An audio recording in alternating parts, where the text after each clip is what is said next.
Good morning, and how are you today? Today we have a brilliant new fantastic recipe.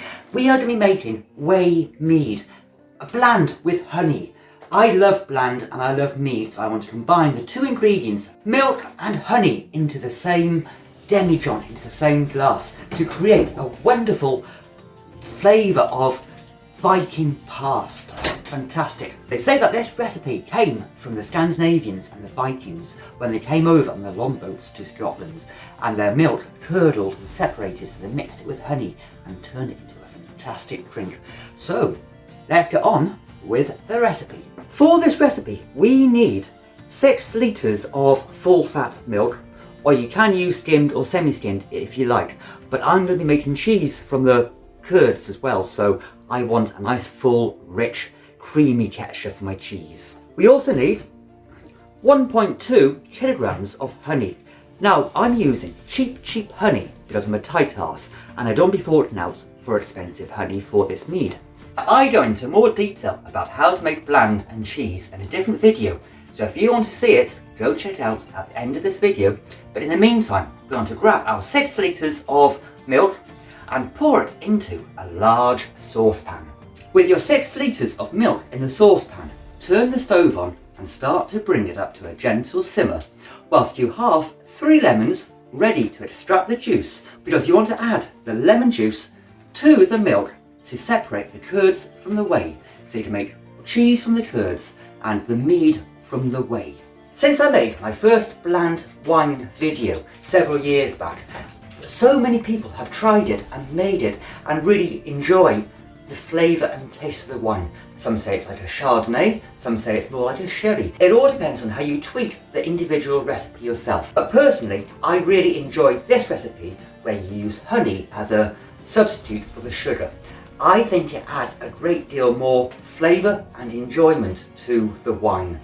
It becomes something totally different. Give your milk a stir occasionally so the bottom doesn't catch. You don't want burnt milk flavour in your mead or your Blaand, so just keep it moving around, let it come up to a good simmer.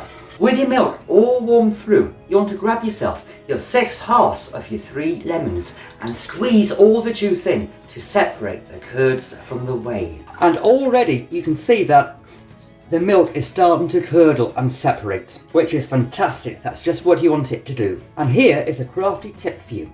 If you put your lemons or limes into the microwave for 30 seconds or so, they release a huge amount more juice, so you get more bang for your buck. With your lemon juice added to your milk, you want to let it stand and simmer for another 15 or 20 minutes. Don't boil it, just let it simmer gently on the stove. Stir it occasionally and bring all the curds to the surface. Mix it up, get all the curds to the top and they will float, and all the whey, the liquid that you want, will sink. So I'm going to go and have the gin and tonic, and I will see you when my milk has curdled. You can tell this is nearly done because lots of curds have come to the surface. They're becoming thick, rich and sticky and brie. With the curds being all thick on top of the whey, you want to take it off the heat, place the lid on and allow it to cool down to near room temperature. It doesn't have to be cold, it just needs to be not as hot as is on the stove. This will help the curds solidify even more, making your job of extracting the whey easier and better for your wine, because you won't have as much fatty substance and curds in your wine or your mead. So fantastic. So let it cool, go grab your cuppa, and I'll be back with you very soon. Hello and welcome back. Your curds should have separated from the whey now and be sat on top of the whey.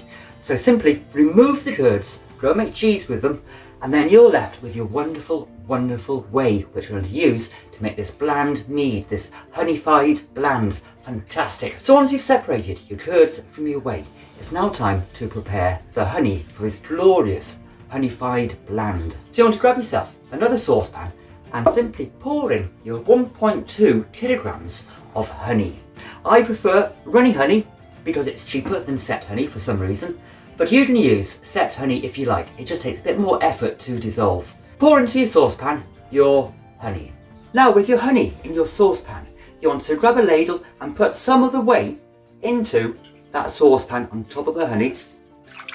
Once you put on about half a litre of whey on top of your honey, you'll put it onto the stove and bring it up to a gentle simmer just to dissolve the honey into that whey. If you dissolve the honey into some of the whey, it makes it easier to mix in with the rest, and the honey won't just sink down to the bottom of the demijohn and be a gloop. It will mix in and the yeast will work better that way. And put onto a gentle heat just to dissolve that honey into the whey. Fantastic. Whilst your honey is dissolving into some of the whey, we can progress and start to pour the rest of the whey into your clean, sanitised, sterilised, awesomely clean demijohn. I'm going to filter my whey through a lady's pair of tights because it will catch any bits of the curds that you've missed from the extraction process. It will just help prevent it going into the demijohn. It doesn't matter if it does, because when you rack it, you will extract all those bits of curd anyway, because they will float to the surface or stick to the side of the demijohn. But it is just better if you can get as much out as you can now. It makes your job easier down the line. So I'm going to shove my funnel, makeshift funnel, I still haven't got around to buying myself a proper funnel, into the demijohn, and put the tight, which is clean, don't you worry, into the bottle top or your funnel, and just slowly start to pour in the whey into the funnel with the tights in. I'm going to be using a tankard to pour in the whey. It's just a bit easier than trying to lift up that big saucepan and pour it in and make a mess everywhere. Hopefully this way I won't make a mess. I will. Once you have filled up your demijohn about halfway, you want to pour in your honey and your whey into the demijohn. For this I'm going to be removing the tights because I don't want any bits of the honey not going in, because the honey is the awesome bit I want in there. And if it's a bit thick still, I don't want it getting caught up along with any bits of the curds and the tights. So remove your tight. Now as you'll see, there's a big clump of curds that would have gone into the demijohn. So pour in your honey into the demijohn on top of your lovely whey. And then put your tights back on into your funnel, that is, not onto yourself. And pour in some more of that lovely whey on top of that honey and whey solution. And just fill up the demijohn to the shoulders. I find this recipe works really well with 1.2 kilograms of honey. You can add more if you want a sweeter or stronger mead, depending on the yeast you use. It's your preference, but I really like this recipe done with 1.2 kilograms of honey. It works for my taste. There is always room to play around with winemaking. That's one of the great things. You can experiment, you can make it different ways. You can have it sweeter, drier, stronger, not so strong, depending on how you like it. And there's always a reason to make more wine and make more mead, because you want to experiment and work out the best recipe for your personal tastes. So once your liquid is up to the shoulders of the demijohn, you want to put in your yeast. I'm using a Mead yeast by CrossMyLoof, but you can use any yeast you like. Ideally go for a yeast that's best suited to your taste of mead or wine, or a mead yeast in general. It does help with those flavours and the complexity of it. So just sprinkle in your sachet of yeast, or a teaspoon of your yeast if you're using a pot. Just pour it in, like so, and that is brilliant. You might have some whey left over. It depends on how much curd came out of your demijohn, but that's fine, that's brilliant. What you can do with it is put it into a wine bottle and into the fridge, and then in a week or so, once the initial fermentation has taken place, you can then top up your demijohn with the whey that you've saved. It will help preserve the flavour of the mead of the whey. This is looking brilliant, and it's smelling divine. It is. It's honey, it's whey, milk and honey. It's a perfect combination. Now insert an airlock into your demijohn and set it aside in a warm place and allow that initial fermentation to take place. Let those yeasts get active, vigorous, vibrant and horny, and start breeding and replicating themselves, and they will take over the demijohn.